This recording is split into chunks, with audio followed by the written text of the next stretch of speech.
নমস্কার বন্ধুরা, আমি কুমকুম ইন্সপায়ার থেকে বলছি। আমার চ্যানেলের মাধ্যমে আমি বিভিন্ন ঘরে বানানো রেসিপি আপনাদের কাছে নিয়ে আসি। আপনারা এই রকম সুস্বাদু নিত্য নতুন রেসিপি পেতে আমার চ্যানেলটিকে লাইক এবং সাবস্ক্রাইব করে নেবেন। কুমড়ো দিয়ে সজনে ফুলের বাটি চচ্চড়িটা একবার এইভাবে তৈরি করে খেয়ে দেখুন। এতে কোনো মশলা নেই, শুধু ধনেপাতা আর কাঁচা লঙ্কা। এটা রুটি, ভাত, লুচি, পরোটা সব কিছু দিয়ে খেতে পারবেন। এই বাটি চচ্চড়িটা একেবারেই নিরামিষ, আর একবার তৈরি করে খেলে আপনাদের মুখে লেগে থাকবে। আজকে আপনাদের সাথে শেয়ার করছি কুমড়ো দিয়ে সজনে ফুলের বাটি চচ্চড়ি। একবার এইভাবে তৈরি করে খেয়ে দেখুন, এই বাটি চচ্চড়িটা খেতে কত সুন্দর। সজনে ফুল দিয়ে চচ্চড়ি করার জন্য নিয়েছি ছোট ছোট করে কুমড়ো আর সামান্য একটু আলু। আলুটা আমি ভালোবাসি বলে দিয়েছি, নালে আজকে রেসিপিটা শুধু কুমড়ো দিয়েই। নিয়েছি দুখানা টমেটো। টমেটো একটু বেশি দিলে ভালোই হয়, তাই আমি ছোট ছোট করে টমেটো কুচো করে নিয়েছি। আর নিয়েছি মটরশুঁটি। মটরশুঁটি যদি আপনারা একটু বেশি করে দেন তাতেও খুব ভালো লাগবে। আর 5টা কাঁচা লঙ্কা চিড়ে নিয়েছি। আমি কাঁচা লঙ্কা দিয়ে করছি, আপনারা গুঁড়ো লঙ্কা দিয়েও করতে পারেন। বাটি চচ্চড়ি বাটিতেই ভালো লাগে, তাই আমি বাটি অ্যালুমিনিয়াম বসিয়ে দিয়েছি।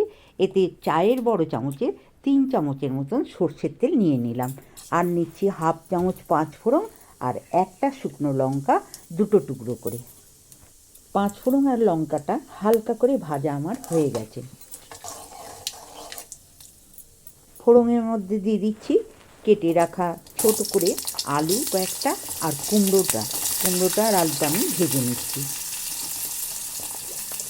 কুমড়োটা আমি অল্প একটু আলু দিয়েছি, সেটা দুটো একসঙ্গে মিশিয়ে নাড়াচাড়া করে ভেজে নিচ্ছি।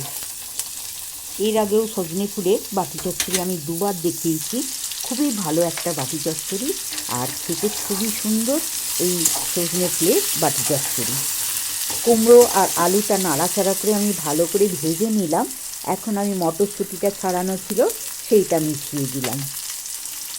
মটরশুঁটিটা দিয়েও আমি সজনে ফুলটা ভালো করে বেছে ধুয়ে রেখেছিলাম, দিয়ে দিলাম।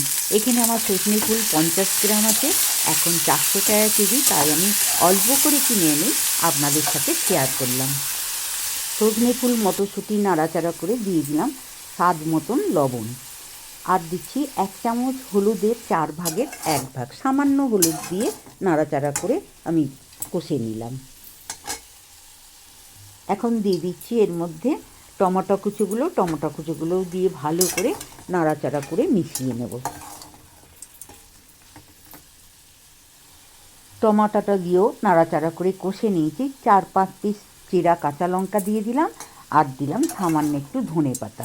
এগুলো সব কিছু দিয়ে ভালো করে একবার নাড়াচাড়া করে কষে নিলাম। সামান্য একটু মিষ্টি দিয়ে নাড়াচাড়া করে মিশিয়ে নিলাম। আর মিষ্টিটা যদি আপনারা না খান দেবেন না। আমি একটা কাঁচের ঢাকা চাপা দিয়ে 5 মিনিট লো ফ্লেমে বসিয়ে রাখলাম। 5 মিনিট হয়ে গেছে, আমি ঢাকা খুলে দেখে নিচ্ছি। দেখুন খুব সুন্দর বাটি চচ্চড়িটা তৈরি হয়ে গেছে, তেল ছেড়ে দিয়েছে। এছাড়াও নামাবার সময় আমি 1 চামচ কাঁচা সর্ষের তেল দিয়ে দিলাম। সামান্য একটু ধনেপাতা কুচো রেখে দিয়েছিলাম, সেটা লাস্টে মিশিয়ে দিলাম। খুব সুন্দর গন্ধ ছাড়বে বলে ভালো করে আমি বাটি চচ্চড়িটা একবার মিশিয়ে নিলাম।